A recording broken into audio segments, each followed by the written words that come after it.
বড় রানী, আপনি এক্ষুনি এনার গালে সজোরে একটা চড় কষান। এই আমি কিছুতেই করতে পারবো না। করতে তো আপনাকে হবে।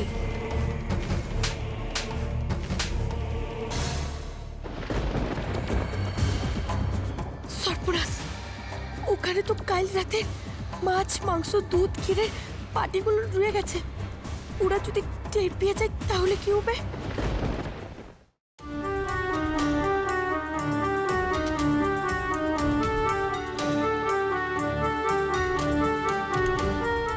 ব্যাস, আর কোনো পাত্র নেই? না ধাইমা, সত্যি তো এখানে তো কোনো পাত্র নাই। তাহলে পাত্রগুলো গেল কোথায়?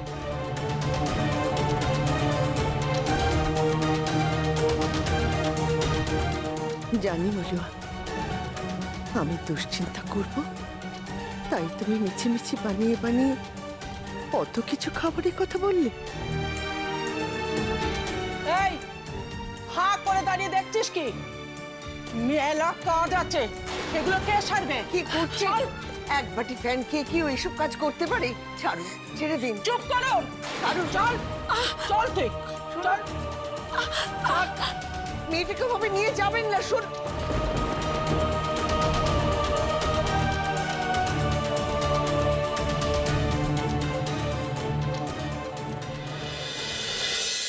উর্মিমা, উর্মিমা, এই যে তোর দাসীকে এনেছি। এই তো এতক্ষণ তোর কথাই ভাবছিলাম। এই দেখ না, ঘরটা কি অপরিষ্কার হয়ে রয়েছে। একটা কাজ করতো, ঘরটা পরিষ্কার করে দে। এই বললো ওকে ঘর পরিষ্কারের সব সরঞ্জাম এনে দে, ঘরটা একটু পরিষ্কার করে দেখ।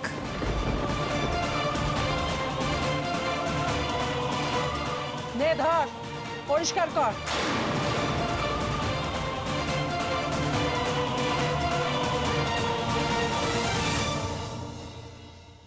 কর।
যা, গোছাগুলো যা। যা গোছা, যা।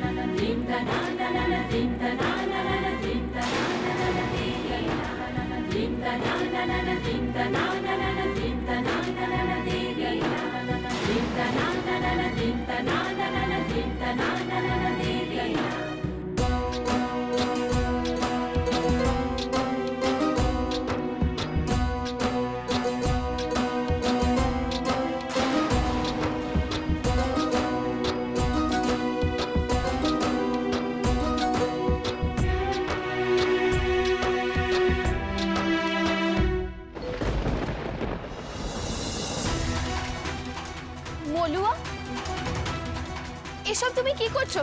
এসব ছাড়ো, তোমাকে এখন বিশ্রাম নিতে হবে। চলো। সেটাও আমি ঠিক করব। একটা বেশি কথা বললে না, তোকে দিয়ে এসব কাজ করাবো। তাই করো, কিন্তু মলুয়াকে ছেড়ে দাও। লালা, তুমি তুমি কেন করবে রাজকুমারী? তুমি তো রাজকুমারী, আর এই কাজ তো আমি করব। তুমি যাও। কিন্তু বলুয়া, তুমি এই অবস্থায়, ও যখন বলছে ওর কোনো অসুবিধা নেই, তাহলে তোমারও তো অসুবিধা হচ্ছে কেন? ভালোই ভালোই যাবে নাকি দাসীদের দিয়ে ঘাড় ধাক্কা দিয়ে বের করে দেবো? ও বাবা, ও চলে যাচ্ছে, ওই এক্ষুনি চলে যাচ্ছে। রাজকুমারী তুমি চলো, তুমি যাও এখান থেকে। আমার বলছে আমার কিচ্ছু বলে তুমি যা। বাহ, মেয়ের মাথায় তো দেখছি বুদ্ধি হয়েছে। আমাকে আর কি কি করতে হবে? আরে দাঁড়া দাঁড়া, এত তাড়া কিসে? তোর কাজ তো সবে শুরু।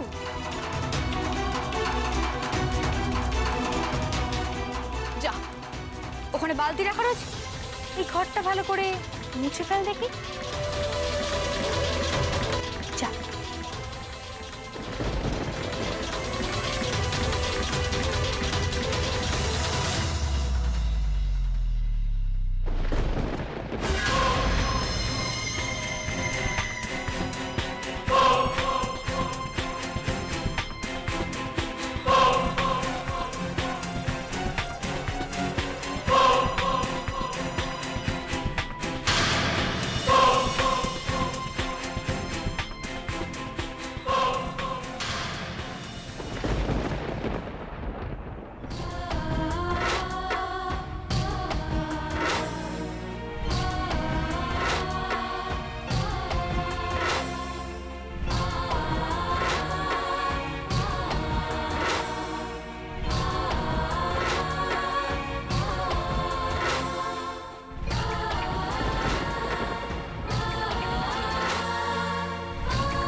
সামান্য এক বাটি ভাতের ফ্যান খেয়ে মলুয়া এত কাজ করার শক্তি পাচ্ছে কোত্থেকে?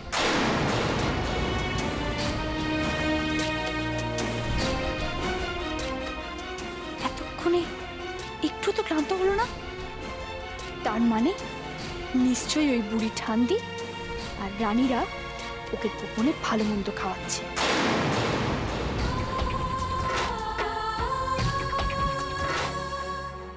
ধাইমা, মলুয়ার কক্ষের বাইরে প্রহরী নিয়োগ করো। প্রহরা আরো বেশি করা হতে হবে।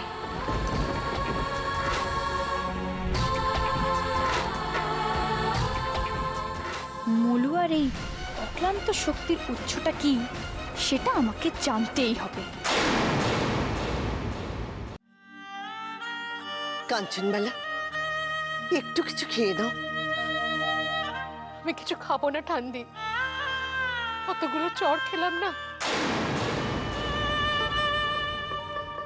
ওসব মনে করো না। কি বলছেন আপনি ঠান্দি? আজকে আমার এত বড় অপমান হলো, আর আমি সেগুলো ভুলে যাব? এটাকে তুমি অপমান হিসেবে নিও না।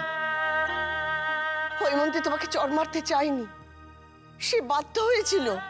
আমি তো দিদিকে কিছু বলছি না। আমার কষ্ট হচ্ছে এই পরিস্থিতির কথা ভেবে। আমার বাবা এক রাজার ঘরে তার কন্যাকে সম্প্রদান করেছিলেন, আর আজ আর আমার অবস্থা দেখুন, একজন দাসীর থেকে অধম। তুমি তুমি দুঃখ করো না। আমি এবারে বড় হয়েও কত বড় অক্ষমতা। দেখো, আমি কিছুই করতে পারি না, তোমাদের আমি কিচ্ছু করতে পারিনি। ওই দুদিনের মেয়ে উর্মিমালা, তার কথায় তোমাদের উঠতে হচ্ছে, বসতে হচ্ছে, চোখের সামনে এসব দেখো আমি কিচ্ছু করতে পারছি না। আজ আজ আমার বিক্রম যদি থাকতো, তাতে কি হতো? উনি যে অনেক আগে সমুদ্রগড়ের কাছে আমাদের রাজ্যকে বিক্রি করে দিয়েছেন। কাঞ্চনমালা, তুমি তুমি তোমার স্বামীর নিন্দে করছো? করছি অনেক দুঃখে ঠান্দি। আজকে ওনার জন্য আমাদের সবার দেওয়ালে পিঠ ঠেকে গেছে। শক্তিশালী রাজ্য সমুদ্রগণের কাছ থেকে সাহায্য প্রাপ্তির আশায় উনি উনি আমার সূর্যের জীবনটা ওই উর্মিমালার সাথে বেঁধে দিয়েছিলেন। এটা বিক্রি নয় ঠান্ডে। আজকে ওনার আপোষের জন্য আমাদের সবাইকে শাস্তি পেতে হচ্ছে। ওই উর্মিমালাকে তোমার পুত্রবধূ হিসেবে সবার আগে তুমি মেনে নিয়েছিলে। হ্যাঁ হ্যাঁ নিয়েছিলাম, তার কারণ ওই বেদিনীর ভূত যাতে আমার সূর্যের ঘাট থেকে নামে তাই। কারণ আমি আমার সূর্যের পাশে ওই মলুয়াকে দেখতে পারবো না। মা,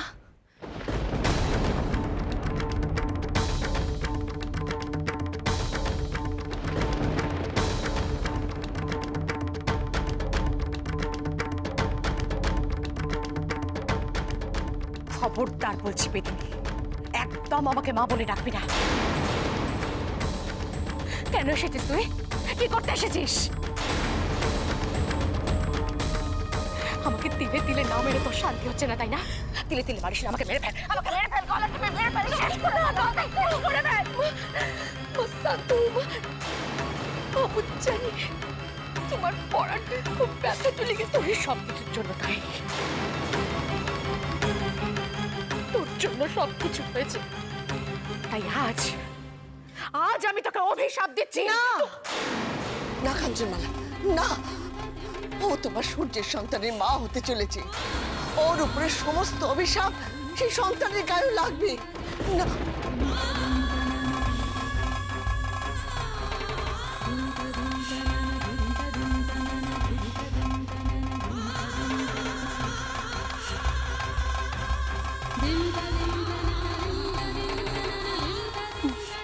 মা খাইনি, কত সাধলাম, খাওয়াতে আর পারলাম কই।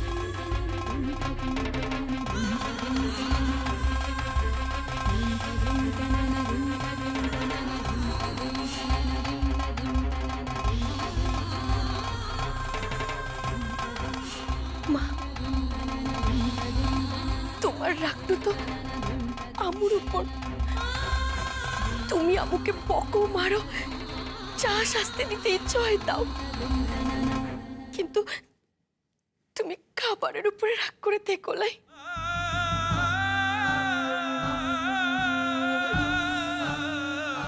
খাবার আমার মুখে উঠবে না। আজ কতদিন হয়ে গেল আমি আমার সূর্যকে ভালো করে দেখিনি। একটু কথাও বলিনি আমার ছেলেটার সাথে।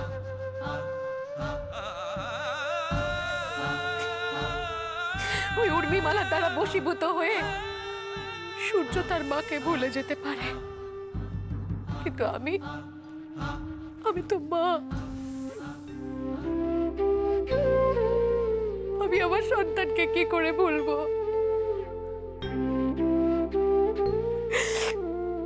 তাই লুকিয়ে লুকিয়ে গেছিলাম যাতে ওকে একটু চোখের দেখা দেখতে পাই, কিন্তু উর্মিমালা সেটাও সহ্য হলো না।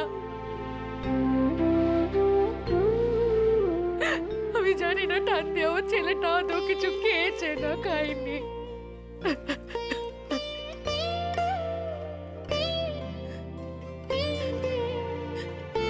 মা, তুমি আর কেঁদো লাই মা।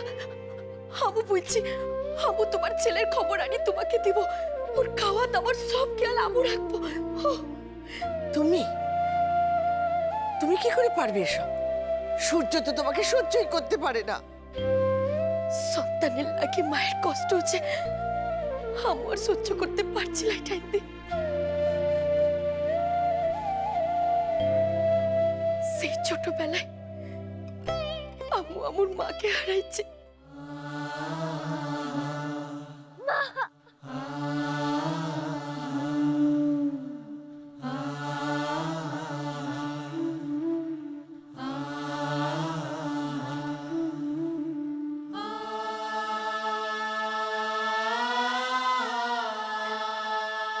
আম্মু আর কোনো মায়ের চোখের জল যে সহ্য করতে পারবো না।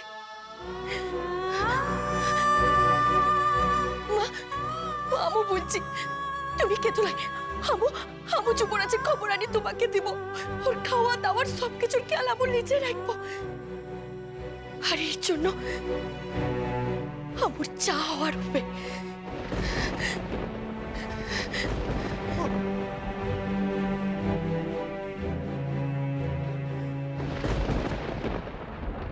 হা করুন রাজকুমার, এই খাবারটুকু খেয়ে নিন। আপনি না খেলে যে আমার কাজ চলে যাবে।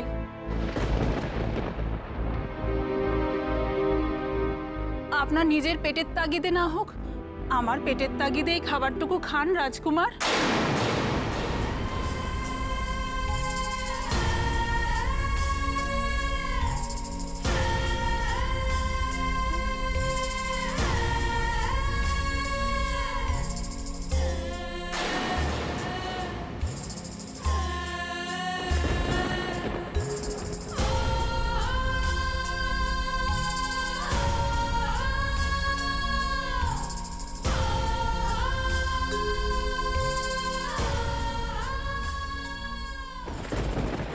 ধুর, রাজকুমার যে আদৌ আমার কথা শুনছেন কিনা তাও তো বুঝতে পারছি না।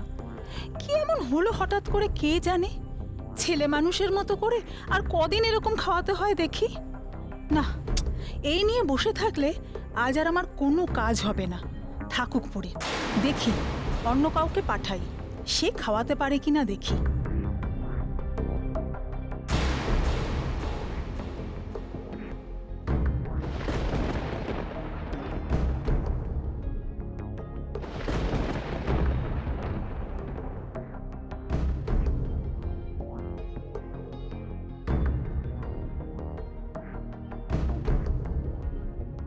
এই সুযোগ যুবরাজের কাছে যাই, দেখি আমার হাতে ওর যদি খাওয়াটু হয়।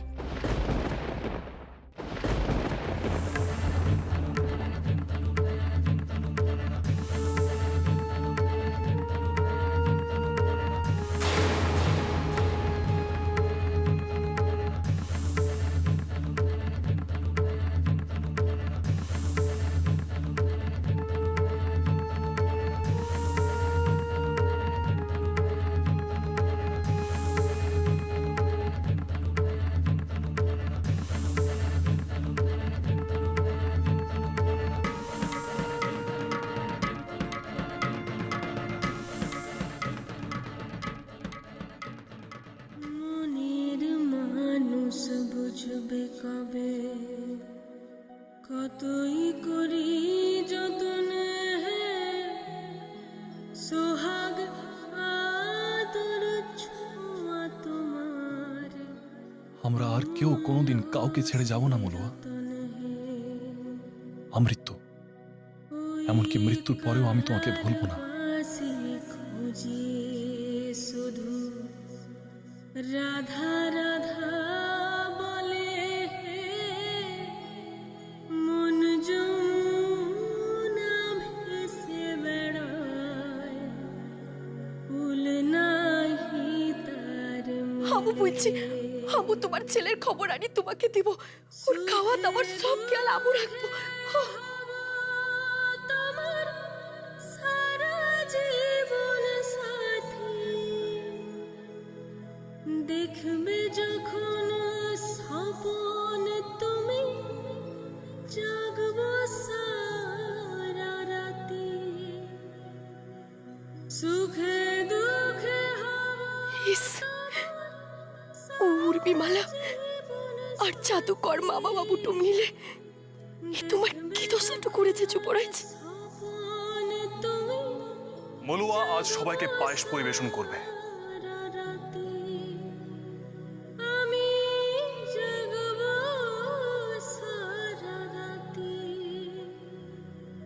উজান গাঙে পানসি যেমন ছল ছলিয়ে যায়, বাঁধন হারা মন বাবুরা তোমার পানে চায়, শুধু তোমার পানে চায়। প্রেম প্রীতি মান অভিমান, তাই নিয়ে এই গাথা, শুনেন সবে শুধু জানে লাউ যুবরাজ,